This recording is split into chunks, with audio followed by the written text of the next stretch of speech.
Welcome back to my channel. Tonight we are going to be focusing on using a tea towel, one of the sackcloths, and we are going to personalize that with an applique. What's great about this project is that you can personalize this for your kitchen for whatever season or holiday is around, and even for the fall, it's just a great project to start working on and even getting ahead for Christmas and Thanksgiving. So this was one that I created this past summer with a strawberry applique, and I just added a little bit of an embellishment across the bottom of that. So grab you a tea towel and come back and let's make this project.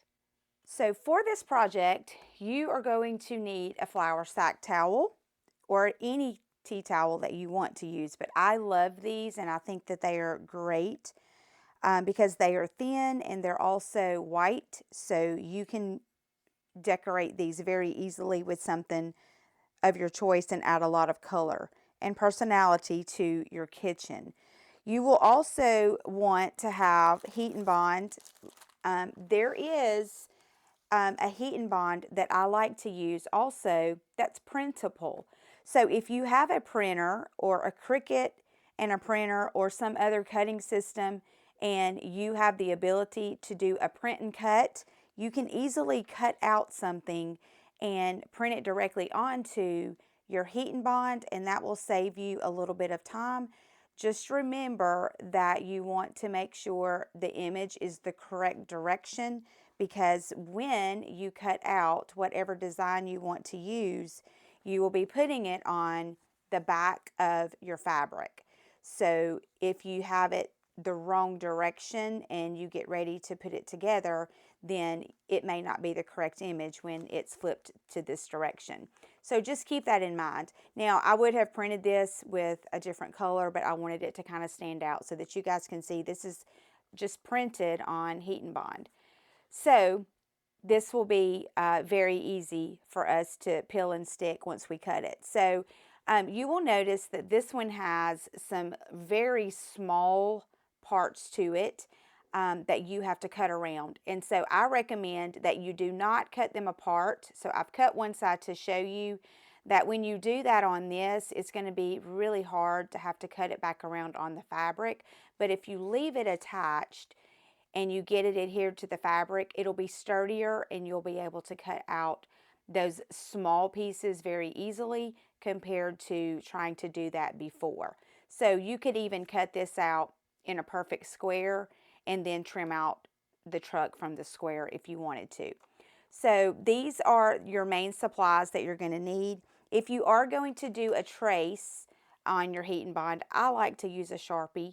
So if you had a design that you needed to trace, then you could very easily use the Sharpie. You will also want something to embellish with. I actually have a stash of the pom-poms, and it's just very easy to sew that along the bottom of it when you're done.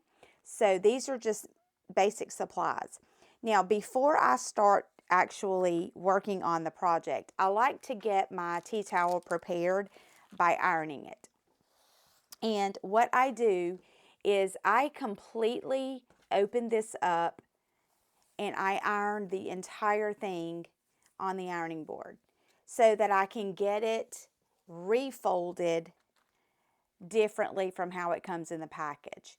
And so the easiest way for me to do that once I get it ironed is to fold it in half one direction and then do it a second time so that the edges meet, and then I will flip it in half this direction, and that will give me the perfect size for a tea towel. And I have learned that it really doesn't matter which direction you go.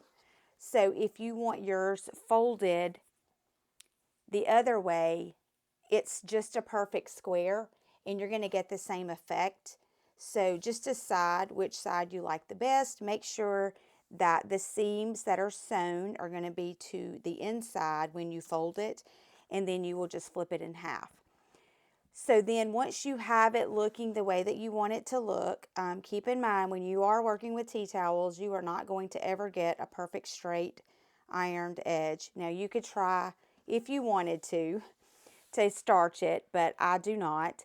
And just just know it's a tea towel, so it's not supposed to be a perfect look. So what you will do is take your truck or whatever applique you choose, get it cut out, and then you'll just position it on the center, wherever you want it to be on your tea towel. If you are going to add an embellishment, I recommend that you kind of get an eyeball on where you want things to be, and that will help you position it. So if I were going to add this to the bottom, I would probably sew right above where the fold is, just so that it's still in line with the bottom of the tea towel, because again, you don't have a straight edge anyway. So I would just make sure I sew straight across, and maybe if you want to just leave some room, you can. So position, once you cut this out, you can just position it whatever height you want to do, and then get this adhered, and you will have the tea towel. Now, when you get ready to sew it, what you want to do is make sure that you open it back up. So once you get your applique on, you're going to want to open this completely up so that you are not sewing any of the edges together with the layers that are beneath it. So that is very important to do. So I'm going to just show you how to adhere this. I am not going to sew it onto the tea towel tonight, but I will show you how to position it and just show you how to line it up so that you can come back and work on that. I do have several videos on how to do an applique, so if you just follow those videos, you will be able to actually make this like we have with the sweatshirt with the pumpkin. We've also done some applique projects with Sunbonnet Sue.